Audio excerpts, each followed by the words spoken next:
After the Ten Commandments comes a series of other ethical and legal discussions that I think we should look at. First, there are guidelines given in regard to burnt offerings and peace offerings and the kinds of altars that people should build. Burnt offerings and peace offerings are to be made on altars of earth or unhewn stone. Then there are rules in regards to slaves. These rules are perhaps the most difficult for us to read today. We are, after all, vehemently against slavery, and these rules seem to discuss slavery in a very casual manner. There's talks about limits of time for a person to serve as a slave, what may or may not be done if he is single or married, selling one's children into slavery, and slaves who are willing to remain with their master beyond the allotted time. I want to acknowledge for a moment that these rules are difficult for us to read. People are rightfully opposed to the practice of slavery, and what we read here seems to, if not endorse slavery, at the very least accommodate it.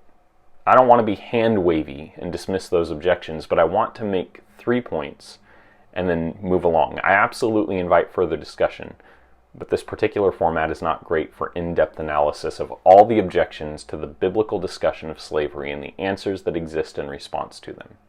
First, slavery was a fact of the world at the time of the Exodus, and if memory serves, the Israelite people were slaves just chapters ago within the book itself. Any codified set of judgments and laws for a nation of people that didn't address slavery in some fashion would be ignoring the reality of the world in which it existed. Second, by any contemporary comparison, the judgments set forth in Exodus chapter 21 must be seen as tremendously progressive and valuing of the humanity of all people, regardless of their position as either slave or slave owner. And finally, these are not commandments. This is perhaps the most important thing for us to understand. We've just spent time talking about the 10 Commandments in our previous video. The proximity of chapter 21's slavery laws to chapter 20's 10 Commandments may lead us to think of these sets of laws as hierarchically equivalent. That's not the case.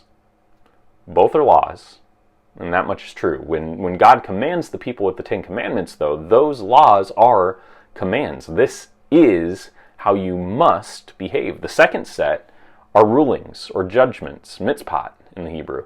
It's like case law. They're not the same. These are arrived at, not innate realities. As such, they are perhaps seen as the extremes, and lesser offenses or differing situations may be approached for ruling with these situations as a starting point in guiding the decisions of the elders of Israel. Not that God endorses slavery. God's not affording a process by which slaves might be made or even encouraging the people to pursue slavery. Instead, God is setting limitations on the practices that already exist within the society. The biggest looming question that remains for many of us is, if God could command anything, why not command that slaves not be kept at all? My perhaps unsatisfying answer, given the limits of this medium, eventually God sets up a kingdom in which slavery is abolished. We need to look only at Galatians 3:28 to see that slavery has no place within the kingdom of heaven. I love you, and I pray today that you would wrestle with the difficult parts of Scripture. Our faith is not enriched by ignoring difficult questions, glossing over the parts of the Bible that are difficult to read, or pretending like all of the Bible can be read cleanly through a modern framing. If the story of Scripture is not secure enough to stand up to difficult questions, then our faith is built on a weak foundation. Fortunately, I believe that our faith does stand up to difficult questions and that God provides those answers as we wrestle with them.